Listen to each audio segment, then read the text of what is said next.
خود بھی دودھ کی ضرورت ہوتی ہے، خوراک کی ضرورت ہوتی ہے، فروٹ کی ضرورت ہوتی ہے، پھل کھانے کی، تو وہ سب لوازمات بھی اس میں آ جائیں گے۔ اس لیے اس میں صرف طعام کا لفظ یعنی کھانا نہیں بولا گیا، بلکہ رزق کی بات کی گئی، اور رزق میں کھانے پینے کی سبھی چیزیں آ جاتی ہیں۔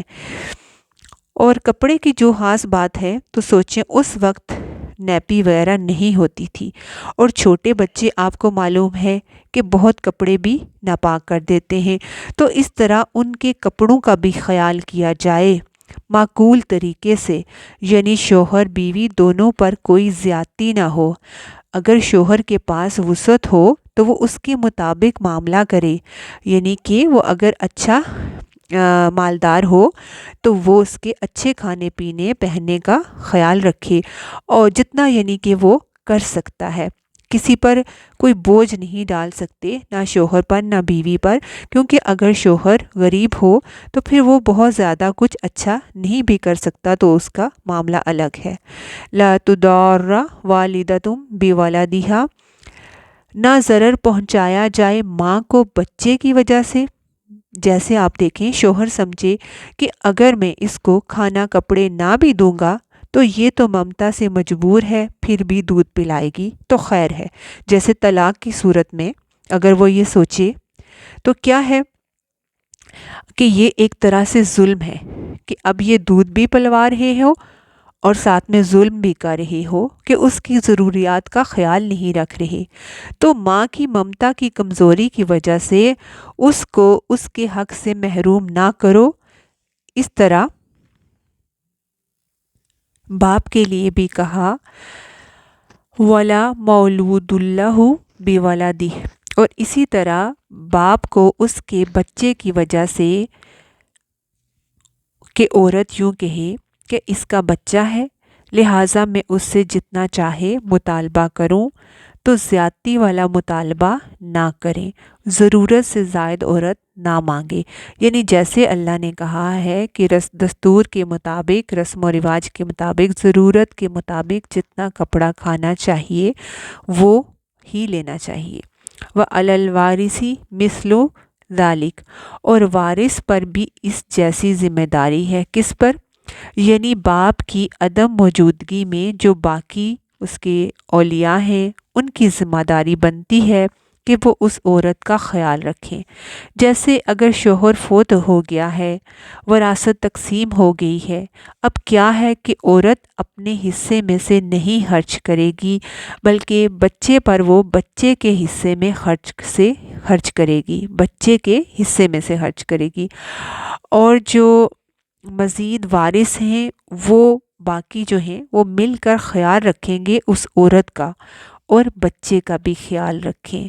فَإِنْ أَرَادَ فِصَالًا، پھر اگر وہ دونوں ارادہ کر لیں دودھ چھڑانے کا، ان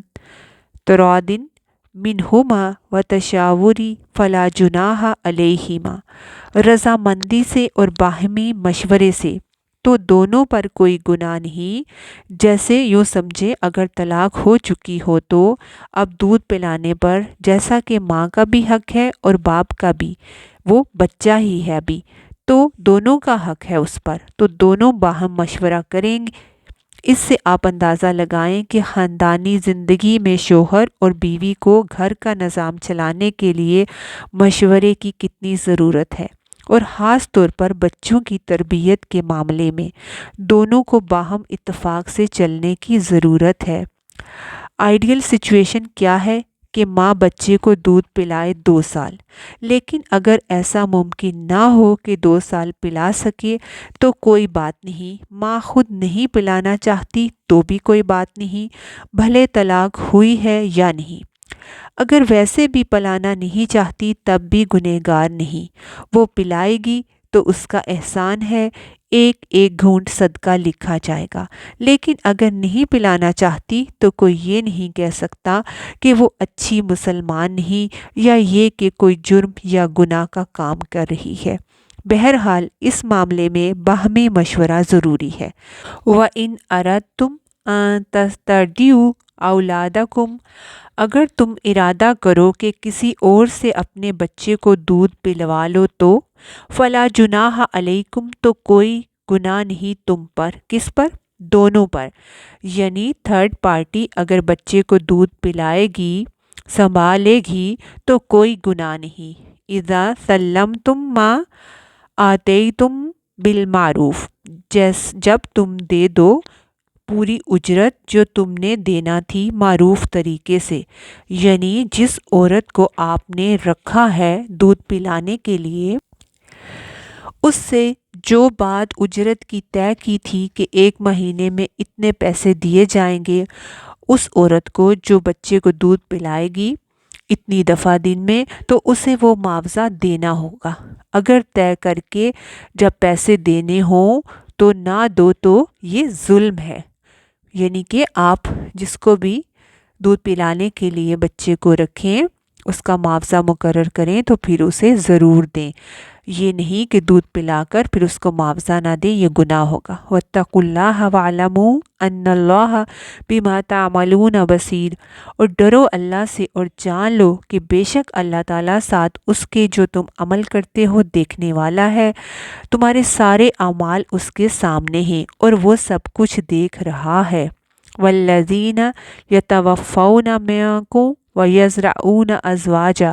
وہ لوگ جو فوت ہو جائیں تم میں سے اور چھوڑ جائیں بیویاں، ہاں ایک ہو یا زیادہ ہو، ہاں رخصتی ہوئی ہو یا نہ ہوئی ہو، یتربصن بانفسہن اربعۃ اشہر و عشرا، وہ عورتیں انتظار کریں، روک کر رکھیں اپنے نفسوں کو 4 مہینے اور 10 دن۔ یہ عدت ہے اس عورت کی جس کا شوہر فوت ہو جائے، ہاں رخصتی ہوئی ہو یا نہ ہوئی ہو اس سے فرق نہیں پڑتا، تو وہ عدت کرے گی 4 ماہ 10 دن تک۔ اتنے دن وہ دوسرا نکاح نہ کرے گی، اور اس دوران اگر وہ پریگننٹ ہو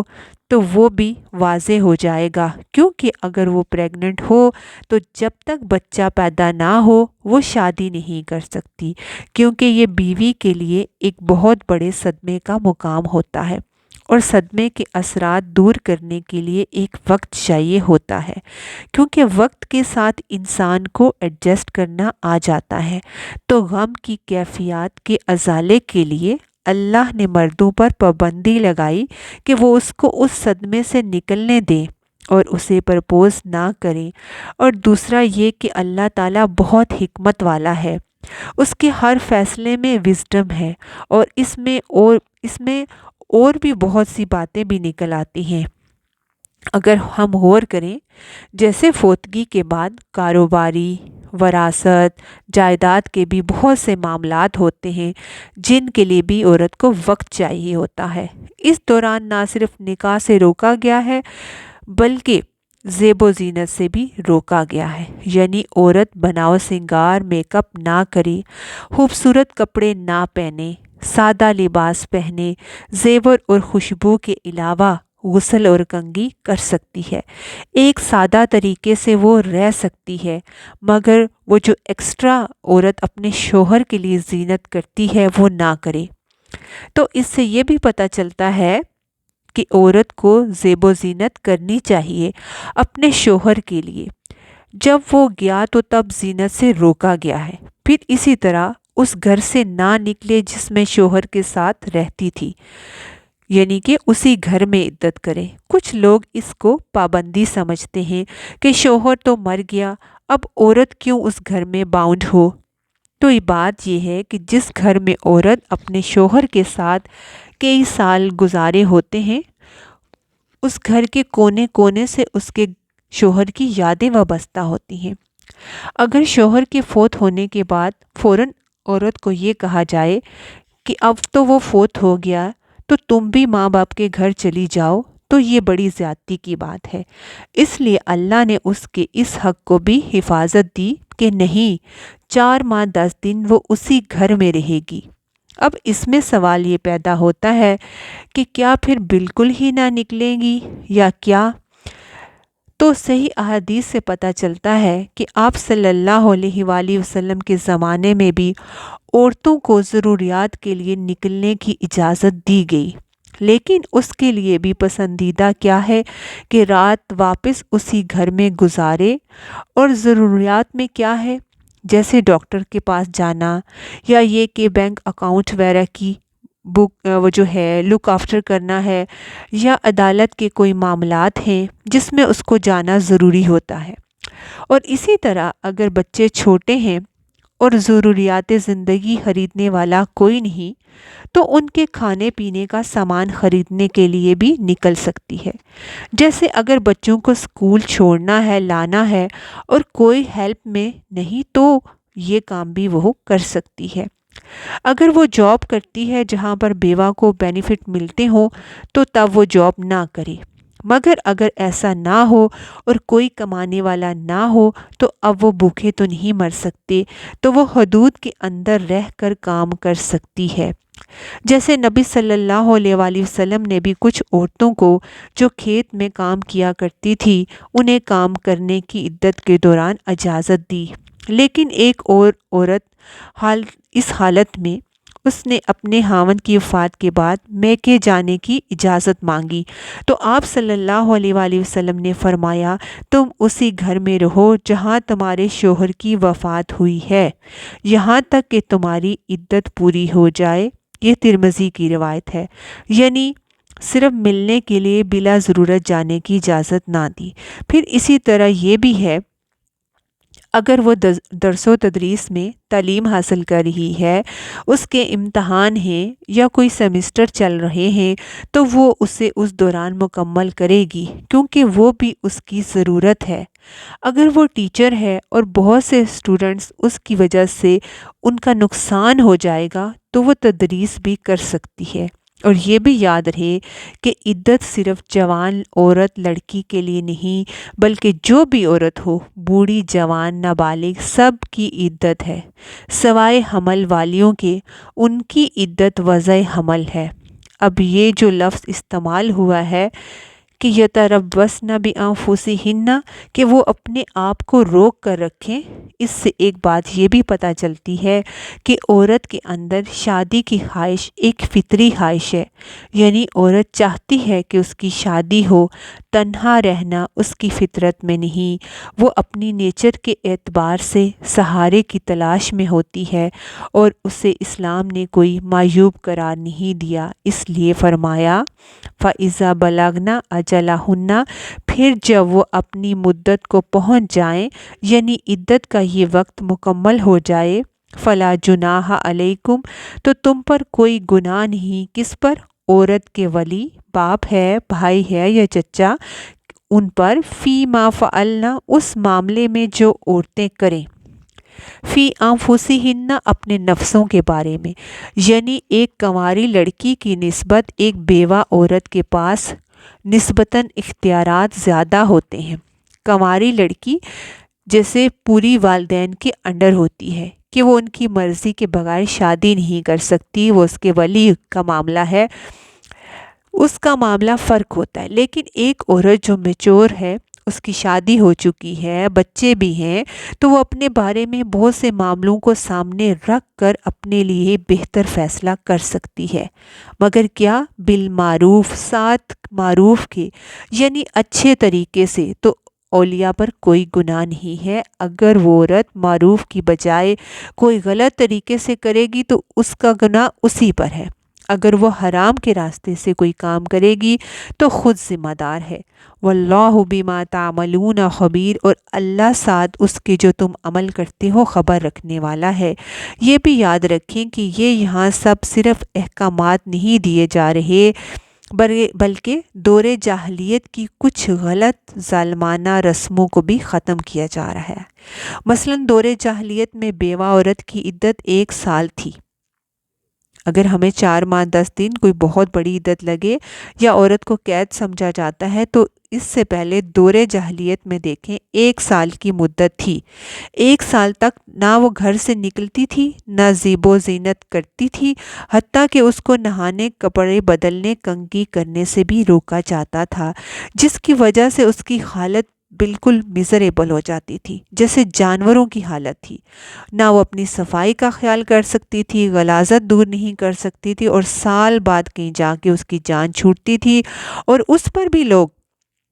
اسے وراثت کی طرح مال سمجھ لیتے تھے۔ اسلام نے آ کر اس کو آزادی دی کہ بیوہ خود اپنے اور اپنے بچوں کے لیے فیصلہ کرے، اور اگر شادی نہ بھی کرنا چاہے تو اسے مجبور نہ کیا جائے۔ تو ہمارے ہاں بھی بہت سے ایسے ہی معاملات ہیں جو عورتوں کے ساتھ دین کے نام پر کیے جاتے ہیں۔ آپ خود دیکھ سکتے ہیں کہ اللہ تعالیٰ کیا چاہتے ہیں، عورت کو کتنے حقوق دیے۔ وہ اپنے لیے خود پسند بھی کر سکتی ہے، اور اگر نہ چاہے تو نہ بھی شادی کرے۔ لا جناح علیکم، تم پر کوئی گناہ نہیں۔ اب بیوہ عورت ہے،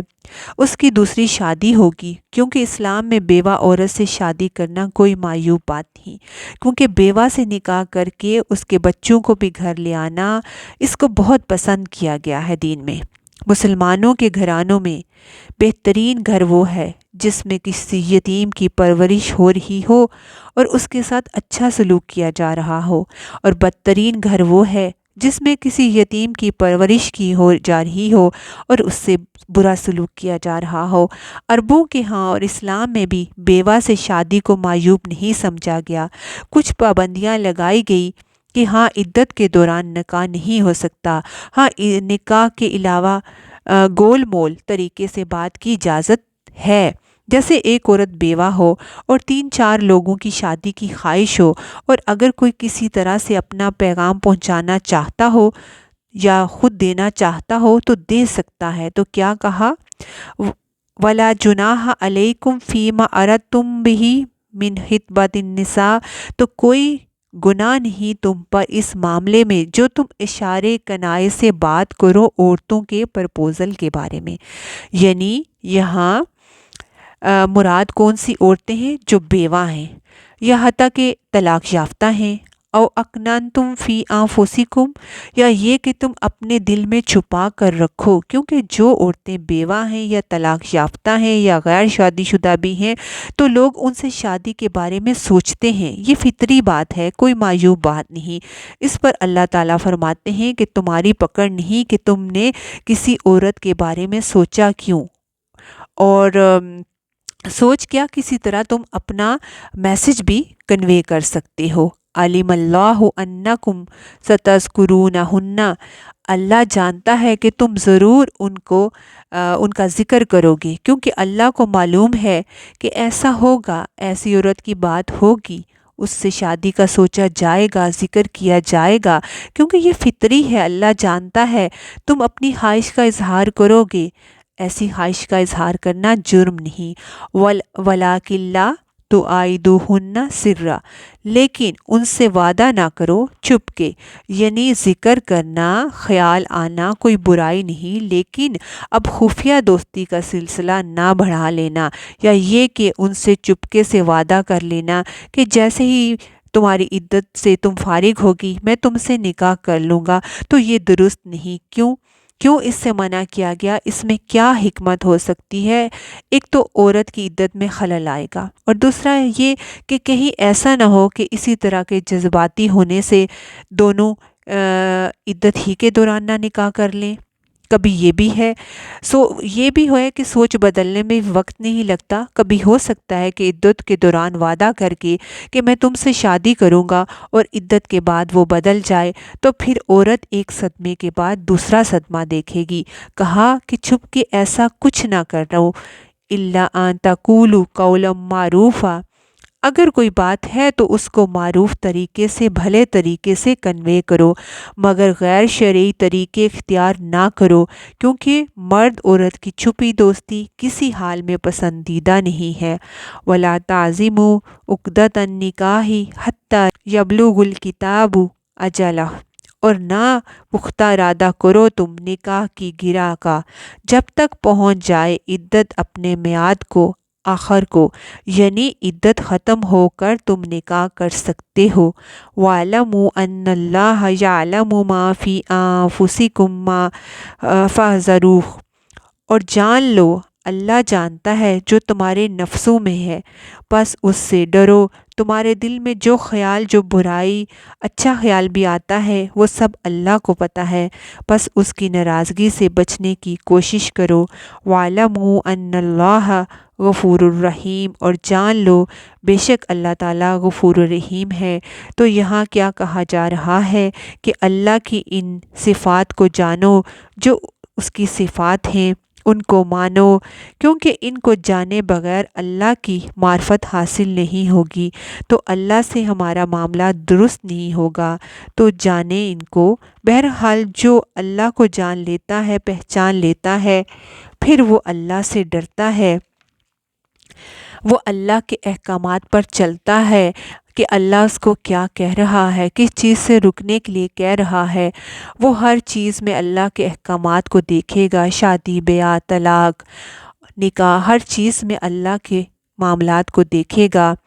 اور وہ پھر کیا ہوتا ہے، جو جان لیتا ہے، عمل کرتا ہے، پھر وہ بچ جاتا ہے، اور جو ڈرتا ہے اللہ سے، وہ اس کے احکامات پر چلتا ہے، تو پھر اللہ بھی بخشنے والا، رحم کرنے والا ہے اپنے بندوں پر۔ السلام علیکم ورحمۃ اللہ وبرکاتہ۔